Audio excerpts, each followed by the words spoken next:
Hi, my name is Matteo and this is my VR lap at Brands Hatch.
Alright, and there was 109 and 175. Oh, there is 175.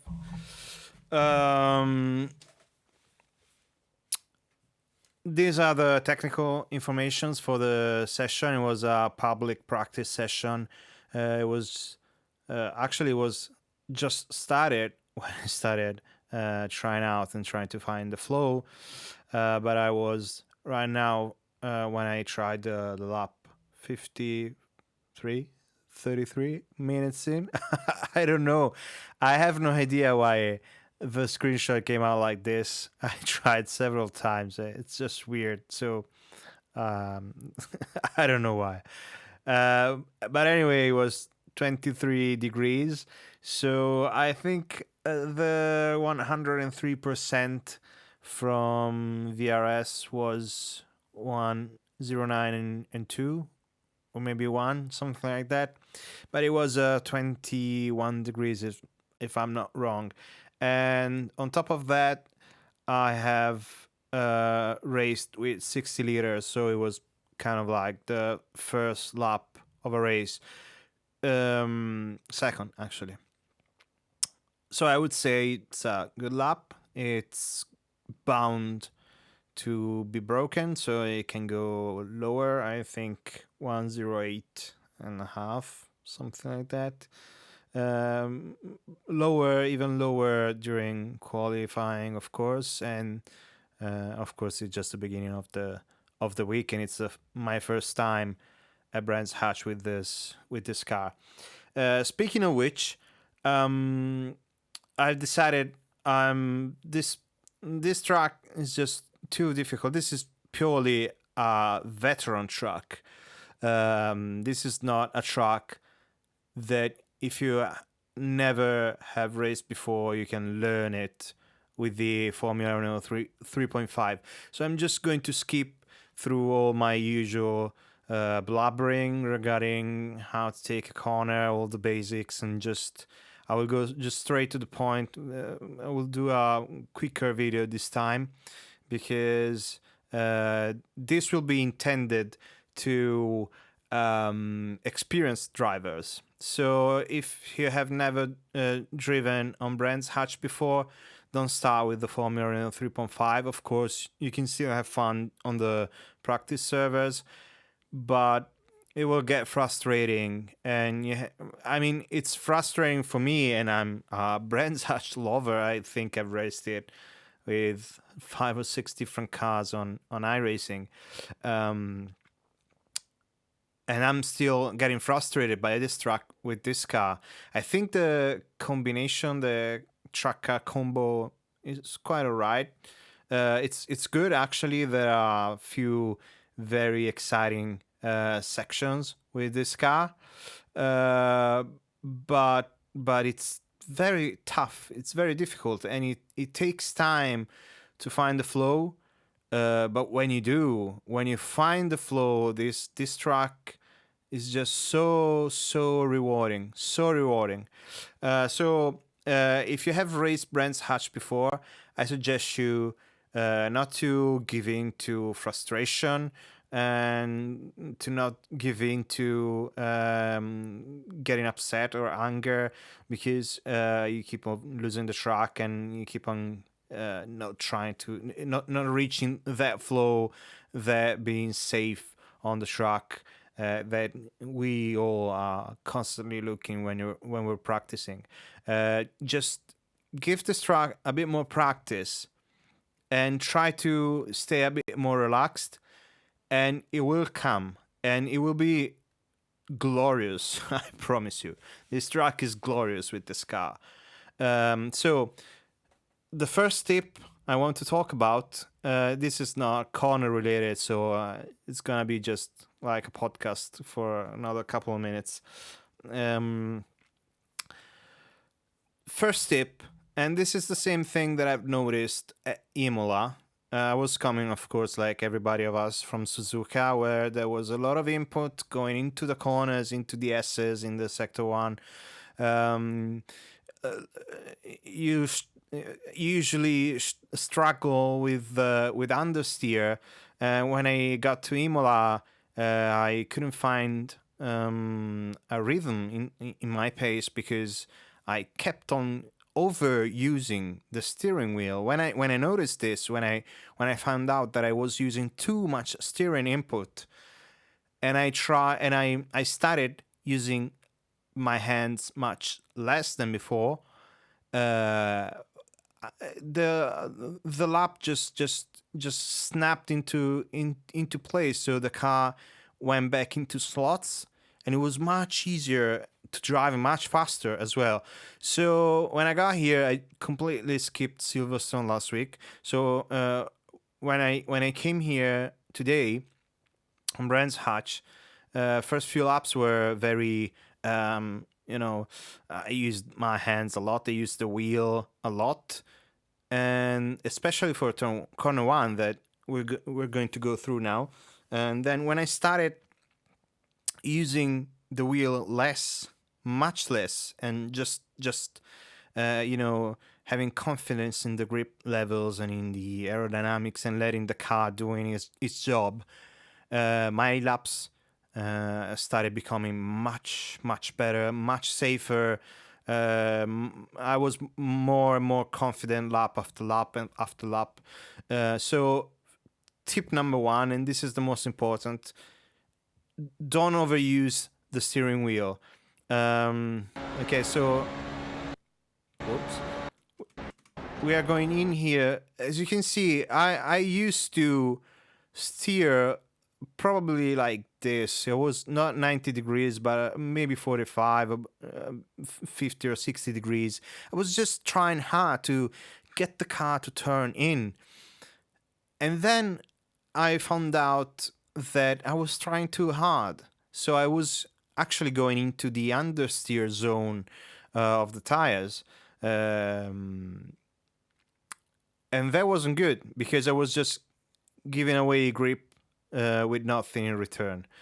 So how did I start taking this corner here? So I'm not going to say, okay, you have to take the corner like this or whatever, because this track is so difficult, and I'm sure that I will find thousands of better ways of racing this lap before the end of the season. Probably watching more replays from some of you. But what I do actually is reaching the 50-meter marker here. What I noticed, and this is tip number 2. Sorry, I'm just dropping all of them all together. This is tip number 2. This track requires you, and this is why, and I keep on saying this, I keep on doing VR laps, which are very uncomfortable to do, because I have to rely on the NVIDIA layer to record the lap. I have to do the video and blah blah blah, and that's uncomfortable. But the reason why I do this is exactly because of this, because right now you can see where I'm looking, and I think on this track here with this guy here that is so quick, and you have to have reflexes and everything. Being able to decide where to look is probably the most important thing to do after tip number one, which is don't overdo the steering wheel. So just as an example, I kept on looking for the 50-meter marker here to start braking into the corner, or just turning in actually. And I kept on seeing that I reached the marker here. I was keep on looking at here. You can't see it unless you turn your head. I couldn't see the white line here. There's a white line, but you can't see it. It's too thin to see it while you're driving. So I kept on arriving at the corner too late. I was kept on being caught by surprise by the corner, because I was looking all the way here to the left, and then after here I was looking to the right, and this slowed me down a lot. So what I started to do instead was trying to spot this area here after the pits. You see after the pits there is this kink here, something like that.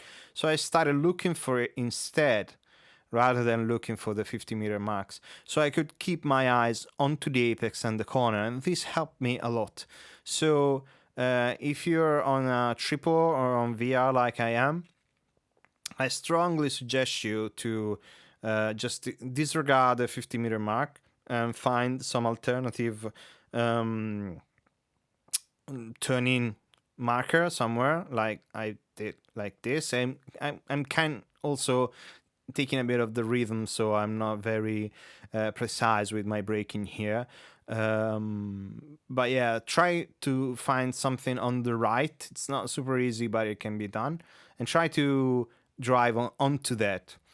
Then another thing that I found out, coming from the Formula Renault 2.0, this corner was kind of tricky with that car. It required a lot of trail braking, sliding the car. While instead with this car, I found out that the harder you get this corner, and the faster you can go, and the faster you can go, the faster you can go. So basically, you can't do it flat out, of course, but it can be taken at a much higher speed than you would expect. So this brought me to I'm probably not using all the track here. I could use a bit more, but I was scared of getting late to the turn in, so I'm kind of in the middle of the track. I will refine this. I think maybe not all the way to the left, because then it becomes too wide, but it can be taken a bit more aggressively. But anyway, I just skim the brakes, go down into fifth. So I want to show I want to show you this in full speed. You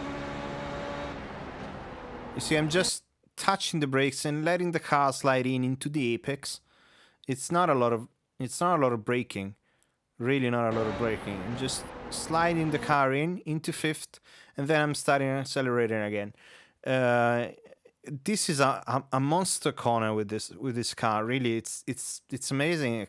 It gives me shocks of adrenaline for real.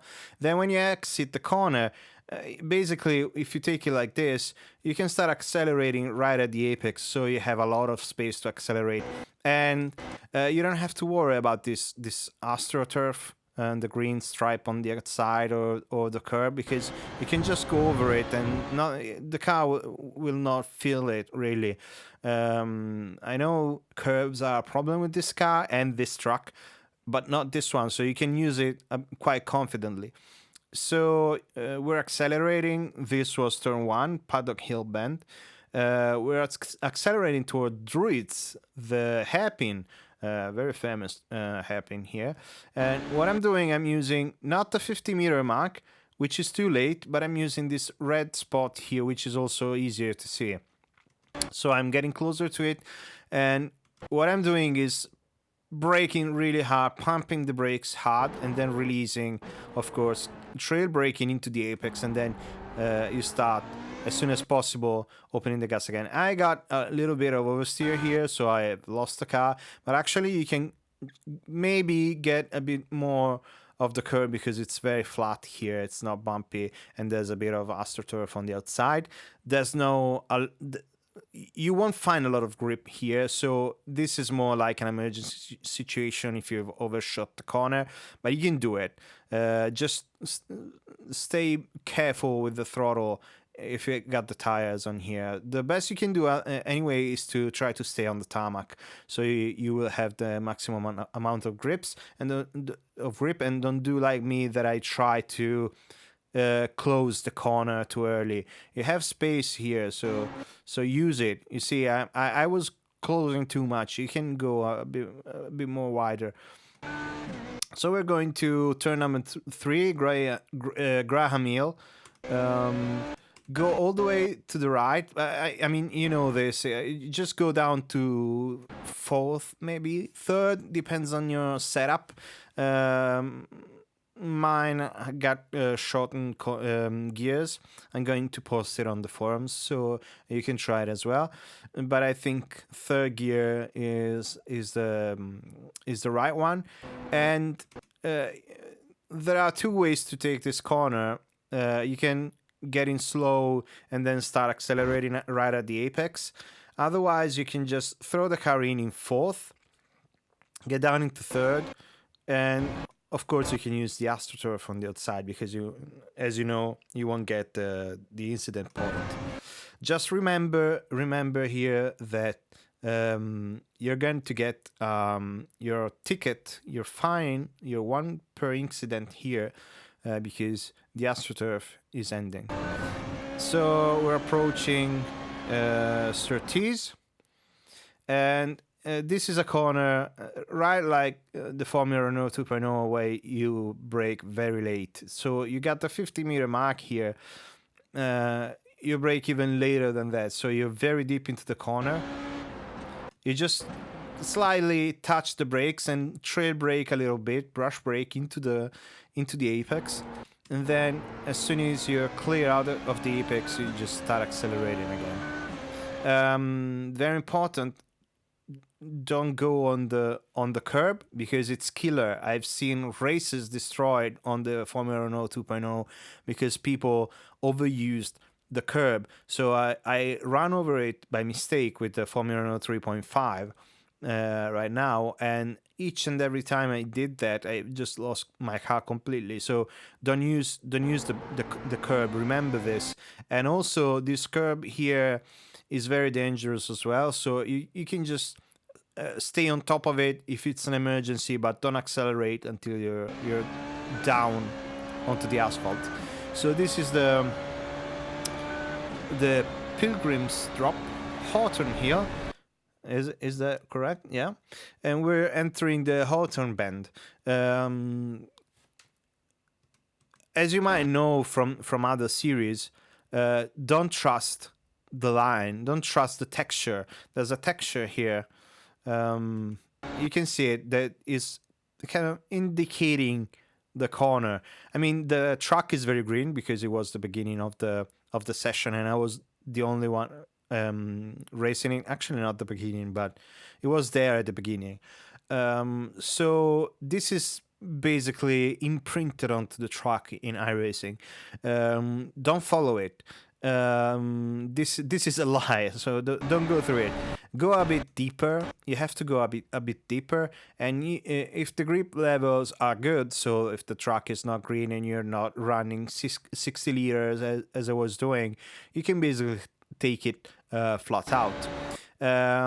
Maybe, just maybe, if you're not super sure, if you're not confident about the grip levels and everything, you can just partialize, just slightly getting a bit of lift to help the car entering the corner, so you get just a little less understeer. But then you want to close the gas again. I might have overshot it a little bit here. I don't suggest anybody running on this curve because it's very, very risky. Okay. And we're reaching now fucking killer corner here, Westfield Bend. This wasn't much of a corner in the Formula Renault 2.0. It was fun, but it wasn't okay. I mean, it wasn't particularly dangerous. This corner here, the Hawthorne Bend we've just passed, was much more dangerous. But Westfield Bend we're approaching, it was just a normal bend, fun, tricky corner, but not dangerous at all. With this car, this corner here will completely kill your race and your pace and your rhythm and everything. So if you're pushing on your lap and you feel you need to push more, don't push on this corner, because you will spin out with no return, because the walls are very close, and all the spins I've seen here are very violent because you're running at 250 kilometers per hour. Very violent, and they almost all of them end up in the wall with a crushed car. So don't push on this corner here. What I'm doing, I tried a lot of different ways of taking this corner. What I found, I think, was the best. At first, I was just dropping down to fifth and getting into the corner, and the idea was pretty much the one of letting the car, dropping the car into the corner at as high speed as the understeer allowed me. So I was just dropping the car, letting it slide in, so I wasn't touching the accelerator, brake, nothing. I would just drop the car in as fast as I could, and then as soon as it got out of the corner, I caught it with the throttle. I found out that doing it in fourth, it's a bit safer, and I'll explain you why. Again, the red marker here helps us finding the turning point. You brake slightly, again brush braking, kind of trail braking. You're in fifth.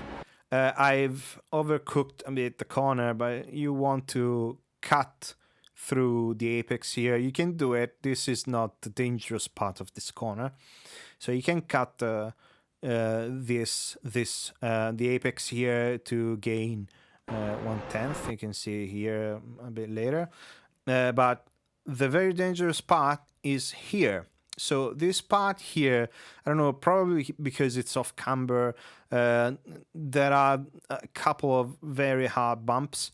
So the car is almost taking off here. So if you just touch the throttle, the gas, the car will spin out, because if you go look at your own replay, you can see that the car is bouncing a lot, and the rear axle is also bouncing and losing contact with the asphalt. So if you touch the gas, you will spin, because the left rear, it was left rear, was completely in the air, and then it was spinning freely, touching the ground, and then losing control because we're at limits of our grip levels. So just throw the car in. In fourth, it's a bit more easy.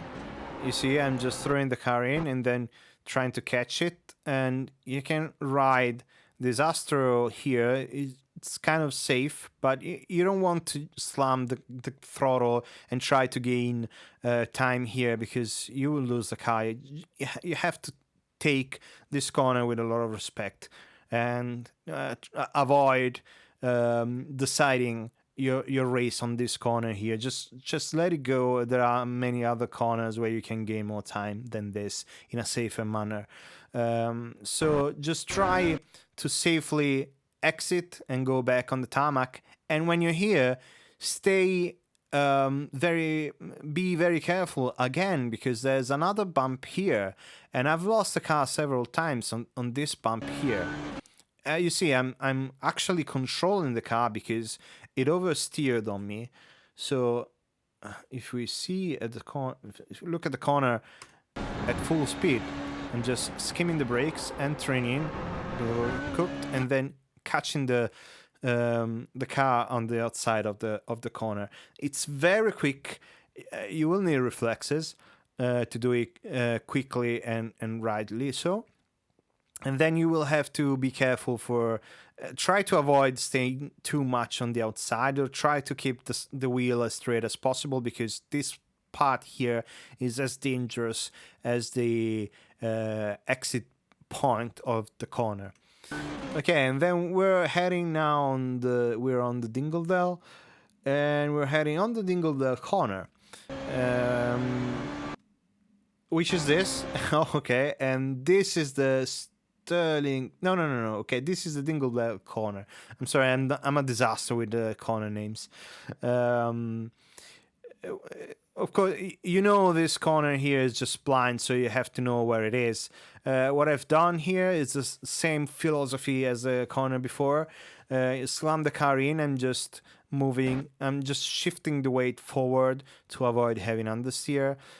Going down into fifth, because I've discovered that if I'm in sixth, I will run out of asphalt on the exit, and I will just understeer into the grass. So go down into fifth, brake just a little bit, and then throw the car into the apex, right into the apex. Then just wait coming out of the corner. Don't just slam the gas all the way down. Wait, because you still have to clear this part here, because it's getting narrower and it's pushing you out. So try to get the car straight with the new direction of the track, and then you can open the gas again very quickly. You reach the Stirling bend. Yeah, Stirling's bend. 50-meter marker here. Go down into fourth. I go down into fourth. You can surely find a better way to do this. You can abuse this curb here, but I found out that if you start accelerating over the curb, so if you try to accelerate when you're at the apex, as it's very normal to do, the car will just slide out, because you'll be accelerating on the curb, so there won't be the levels of grip that you have on the asphalt. So you get out of the Stirling bend, and we're going to the clearways and the Clark curve. Again, 50-meter mark, a bit earlier than that. And this is a corner that I'm still trying to understand with this car, because I might change my line, but the line that I've found quick-ish right now is this. So you brake slightly before the 50-meter marker. Don't brake too much. You never brake. You never brake a lot in this track, except for druids, which is the hairpin. So just give it a slight touch of brakes. You drag the brake pedal through the apex, so you're tread braking into the corner. You're in fifth, and then you accelerate as early as you can, and the lap is done. I've got reports, maybe I haven't seen it, but I haven't raced yet, that there's a landmine on turn 1 that will again expose the side pod bugs, so it will break your car, blah blah blah. I don't know what it is. I just heard it, so please report on the forums if you find the exact spot where it happens, so maybe you can report it to iRacing. All right, that's all for Brands Hatch. Thank you for watching, and see you on track.